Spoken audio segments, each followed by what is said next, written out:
¿cómo está? Está muy bienvenida y muy bienvenido a otra entrevista especial de Guía tu Cuerpo. Hoy vamos a hablar de tabaquismo. ¿Sabía usted que el consumo de tabaco es la principal causa de enfermedad, discapacidad y muerte en el mundo? Cada año fallecen casi 8 millones de personas en el planeta y esto es como consecuencia del consumo de tabaco. En el estudio hoy nos acompaña una experta, la doctora Leyneth Amaya, quien es neumóloga, es intensivista y también es la presidenta de la práctica médica grupal de neumología del centro médico donde trabaja. Doctora Leyneth, sea usted muy bienvenida. Muchas gracias, Aisa, por invitarme a tu programa. ¿Cómo llegan a nuestro cuerpo los virus, las bacterias y todo esto que nos provoca una enfermedad respiratoria? Bueno, generalmente lo más común es que lleguen a través de la vía aérea. Al momento de inhalar, pues el virus o la bacteria llega a la tráquea, de la tráquea pasa a los pulmones y luego empieza a hacer inflamación si es que no se limitó nada más a la tráquea.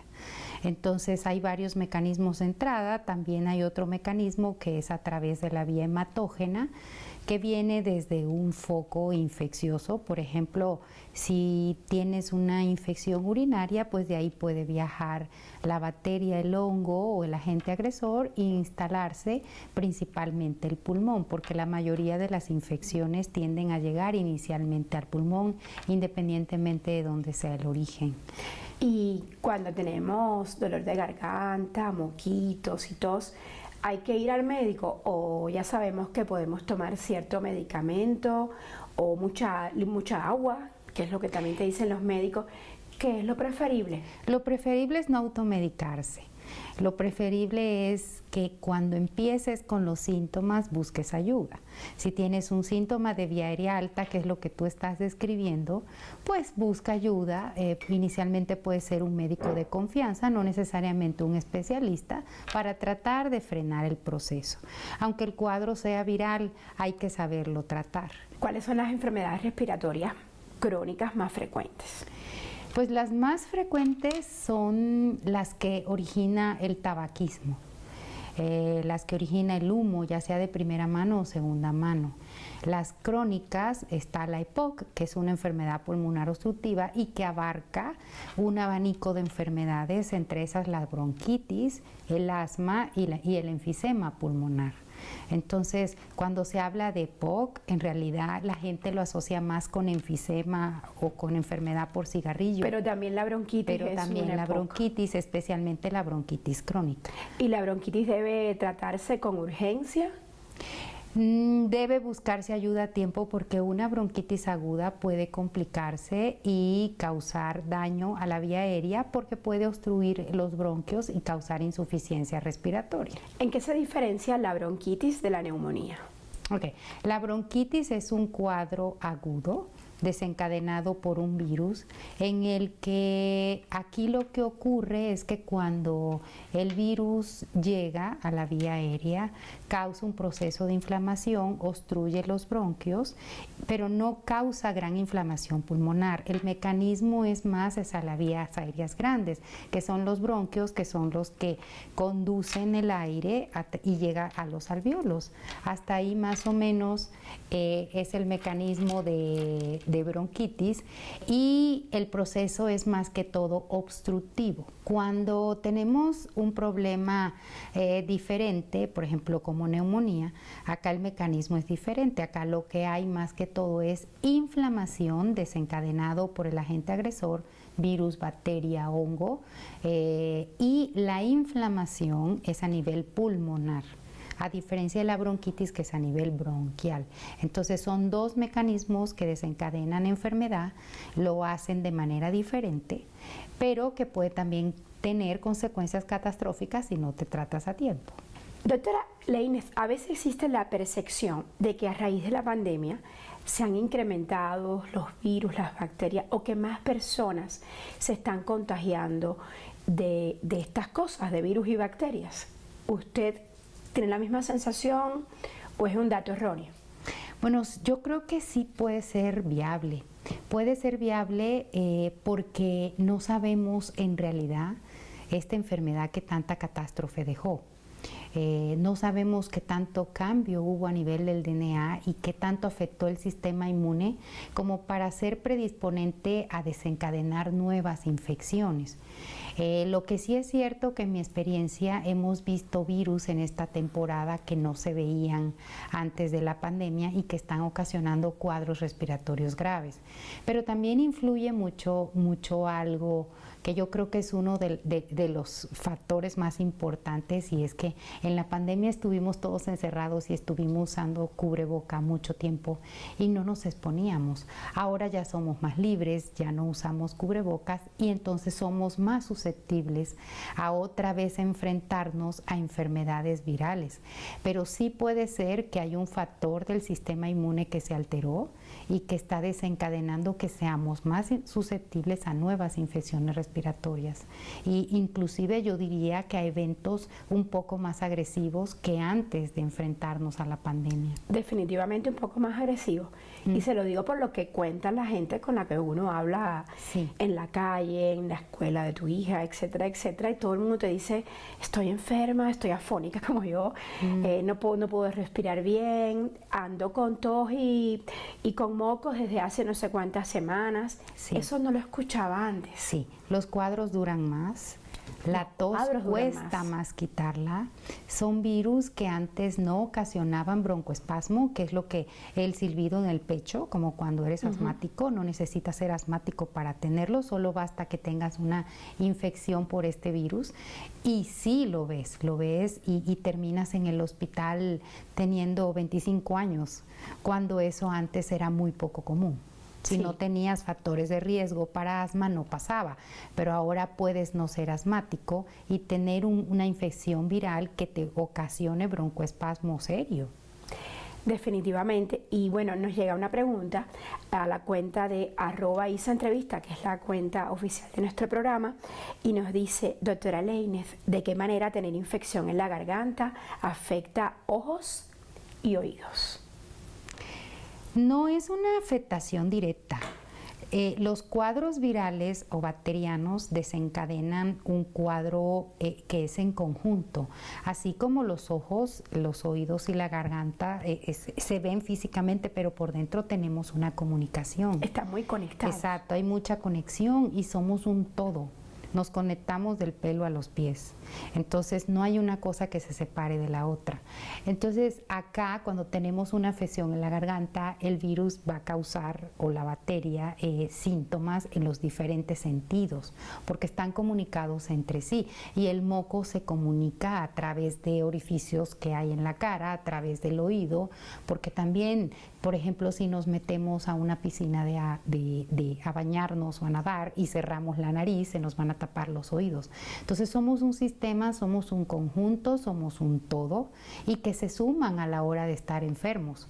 Por eso sentimos fatiga, por eso nos cansamos cuando tenemos un simple moquito nasal y no nos paramos de la cama. Es cierto, es cierto. Entonces hay un conjunto. ¿Y qué pasa con las personas que somos alérgicas? Hay una época del año en que somos más vulnerables a tener enfermedades respiratorias. Sí, la época más vulnerable para los alérgicos es sobre todo el periodo de enero a marzo, que es cuando empieza la polinización, que es cuando empiezan los vientos, porque el polen desencadena alergias.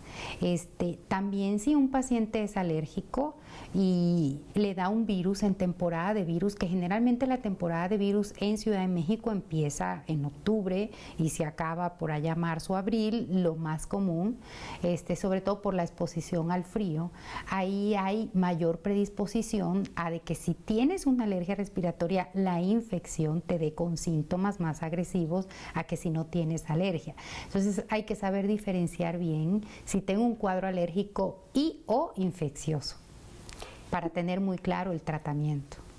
Las enfermedades respiratorias figuran entre las principales causantes de fallecimientos en el mundo. Sí, sí, pero la estadística habla de sobre todo los que fuman tabaco.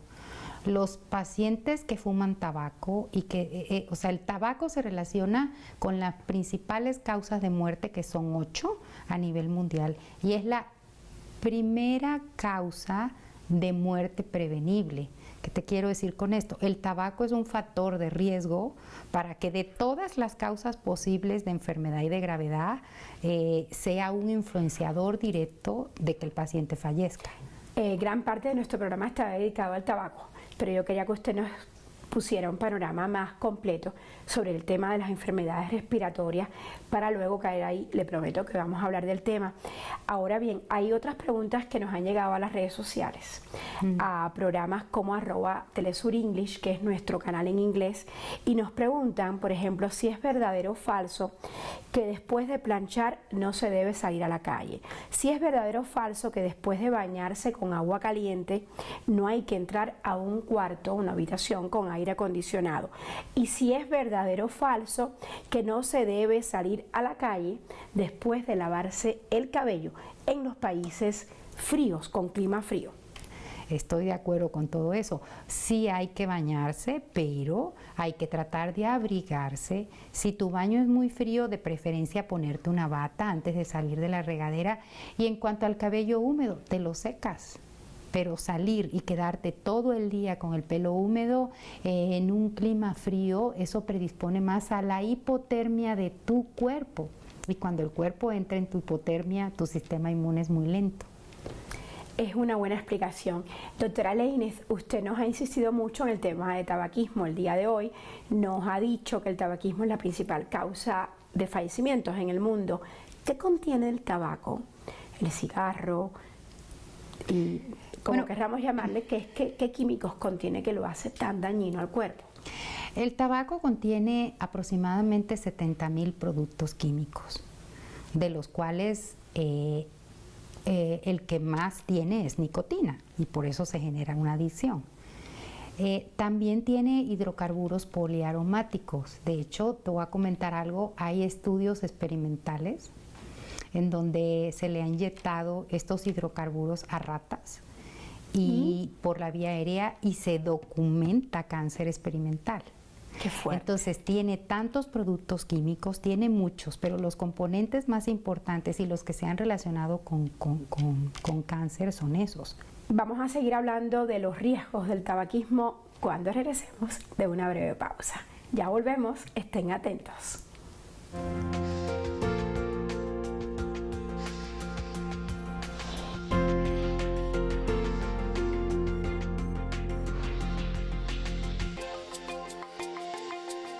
Estamos de vuelta para continuar esta plática sobre enfermedades respiratorias y tabaquismo con la doctora Lainez Amaya, quien es neumóloga e intensivista. Doctora Lainez, antes de irnos de la pausa hablábamos sobre los riesgos que tenía el tabaquismo en cuanto al cáncer. El 85% de las personas que fuman intensamente por muchos años desarrollan cáncer pulmonar. O sea que el otro 15% no lo va a hacer, pero pueden también tener un riesgo de desarrollar enfermedad pulmonar obstructiva crónica y o cáncer de pulmón. ¿Y qué tipo de cáncer provoca el tabaquismo, doctora Lainez? Pues es factor predisponente para, además el de pulmón, cáncer de boca, de lengua, de laringe, de vejiga, de riñón. Son los más comunes. También hay una asociación con mama, pero una relación indirecta. Esos son los que te puedo decir, pero el que más tiene relación directa, como te lo mencionaba, en un 85% es el cáncer pulmonar, porque es ahí donde llega la sustancia que se inhala. ¿El cáncer de pulmón es hereditario? En la mayoría de los cánceres hay una predisposición genética. Y en el caso de las enfermedades cardiovasculares, también hay una relación entre tabaquismo y este tipo de enfermedades. Así es. Cuando la persona fuma, esa sangre se espesa. entonces hay tendencia a que el tono de los vasos se ponga un poco más rígido, y con el estrés de la fumada y la nicotina se generan sustancias que aumentan, como la adrenalina, por ejemplo, que cuando dicen se te sube la adrenalina y se me aceleró el corazón, es exactamente lo mismo. El tabaquismo aumenta el tono vascular, entonces esto predispone a aumento de la presión arterial, predispone a infartos del miocardio, por lo que te decía de que la sangre se pone más viscosa, y tiene efectos de riesgo cardiovascular, de isquemia. ¿Provoca el mismo daño a la salud ser fumador activo o pasivo? O sea, los que estamos alrededor de los que fuman constantemente. Está demostrado que existe una población de 15 millones de fumadores. A nivel mundial. A nivel mundial, de los cuales hay una gran población que fuma de manera activa. Esos son 6 millones, 1 millón fuma de manera pasiva. Y estos se afectan igual que los activos. Y estos se afectan igual que los activos, siempre y cuando el fumador pasivo tenga contacto muy directo con la persona que fuma. Porque podemos ser fumadores pasivos en un concierto, podemos ser fumadores pasivos en una iglesia o en algún lugar donde alguien sea imprudente y fume, y no necesariamente vas a tener un problema. Pero sí, los fumadores que conviven de manera intensa con familiares tienen un riesgo también de desarrollar cáncer pulmonar. O cáncer de otro tipo. Yo tuve un caso en la familia y estoy muy consciente de eso. Doctora Leine, nos llega una pregunta a la cuenta de @ISAEntrevista y dice así: en los últimos años se ha visto un incremento de jóvenes fumadores. ¿El cigarro causa el mismo daño a los jóvenes que a los adultos? Depende, bueno, a los jóvenes están empezando, entonces estadísticamente un adolescente va a fumar menos que una persona adulta, pero si ese adolescente porque además no tienen dinero para comprar el tabaco. Exacto, pero además si esa persona sigue fumando a través de los años y empezó en la adolescencia, va a desarrollar los mismos problemas que un adulto mayor. Inclusive se sabe que estos adolescentes fuman también de manera recreativa, y en México hay una gran población que está fumando solo ocasionalmente. El fumador socialmente. Social. Exacto, el fumador social, que esta estadística también es importante, porque entonces si sumas lo que fuman a través de los años, en un fin de semana pueden consumir 1 o 2 cajetillas al día, fumando un fin de semana, tremendo, sábado y domingo, y eso más o menos equivale a lo que otra persona que fume 4 o 5 diarios. Entonces todo esto hay que tenerlo en cuenta como el factor de riesgo, que tanto fumas. ¿Y cómo se genera la adicción a la nicotina? Pues mira, la nicotina cuando se inhala tarda 7 segundos en llegar a los alvéolos, y de los alvéolos pasa al torrente sanguíneo, y del torrente sanguíneo va al cerebro y se instala en unos receptores que están ahí, que se llaman receptores dopaminérgicos, en donde se liberan unas sustancias como adrenalina, catecolaminas, y ahí en ese momento se generó la sensación de placer, y eso es lo que predispone a que la persona vaya a seguir fumando, porque el receptor memoriza la sensación de placer. ¿Es como el caso del chocolate? Es como el caso del chocolate, tal vez el chocolate... Salvando las distancias. Sí, diferente, porque el chocolate libera endorfinas, aunque acá también se libera endorfinas, pero acá estamos hablando de receptores a nivel del sistema nervioso central. Entonces, esos receptores memorizan esa sensación de placer, y luego viene con el tiempo la dependencia psicológica.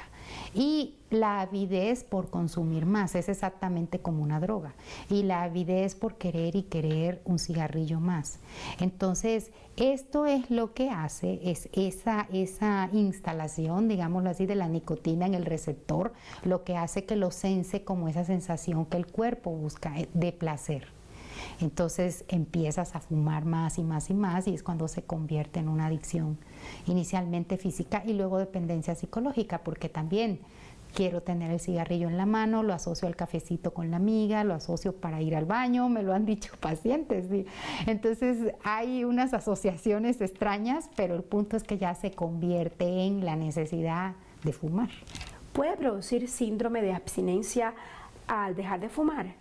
Sí, los primeros 3 días son críticos y le cuesta trabajo las 3 a 4 semanas.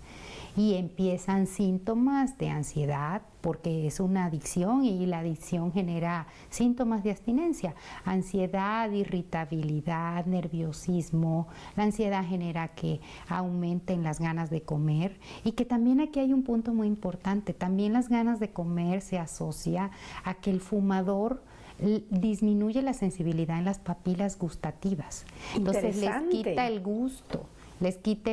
El cigarrillo les quita el gusto porque daña las papilas gustativas. Y cuando dejan de fumar, esta empieza su proceso de reparación y les dan más ganas de comer y disfrutan más los alimentos. Entonces, si se suma esto a la ansiedad, empiezan a disfrutar sabores que habían perdido y viene la ganancia de peso.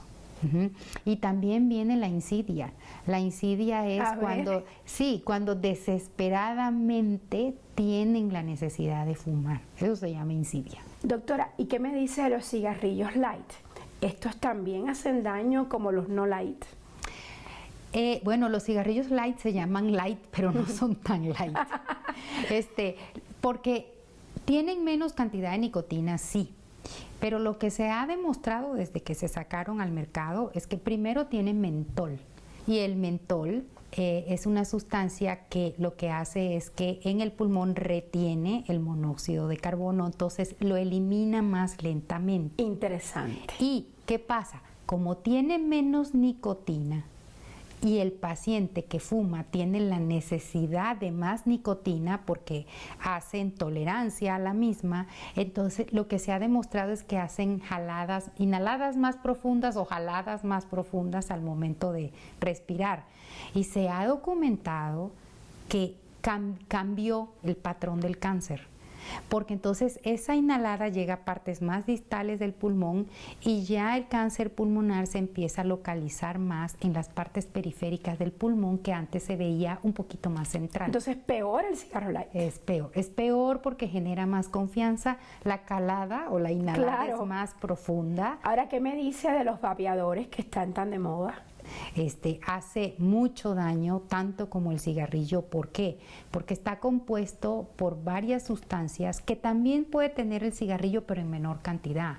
Entonces, traen una sustancia, por ejemplo, que se llama propilenglicol y glicerol, y algunos traen saborizantes. Y los saborizantes, como por ejemplo traen fresa, traen durazno, traen diferentes sabores, eso hace que el consumidor lo haga más atractivo, entonces lo inhala más. Aquí lo importante es que también tiene acetato de vitamina E, aunque hay unos que después que se descubrió que producía enfermedad pulmonar, lo retiraron. Sin embargo, quedan los saborizantes, y los saborizantes hacen tanto daño como el acetato de la vitamina E. Entonces es un problema social porque también depende mucho del expertise y de la manera como lo inhalen para que pueda generar daño, ¿no? Entonces, ¿no es verdad que los vapeadores o cigarros electrónicos ayudan a dejar de fumar? No, para nada. De hecho, la Organización Mundial de la Salud no está aceptado por ninguna autoridad que pueda ayudar en el tratamiento de dejar de fumar. Doctora Leynef, ¿y cuáles son los efectos adversos, a grosso modo, de vapear? Se puede producir sequedad de la boca, dolor de cabeza, mareo, irritabilidad y si lo fumas más, ronquera.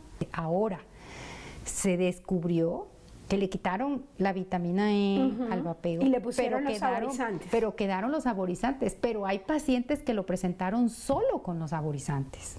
La enfermedad pulmonar inducida por vapeo que se llama EVALI, por sus siglas en inglés. Entonces, si tiene vitamina E y si tiene saborizantes, terrible. Es una bomba. Es una bomba. Y si tiene solo saborizante, pues también lo es. Y si tiene los dos, es peor. Inclusive, se documentó que la población social lo usaba con tetrahidrocannabinol, que es un componente de la marihuana, y también le ponían acetato de vitamina E y también le ponían otras cosas, hasta inclusive fentanilo, para drogarse.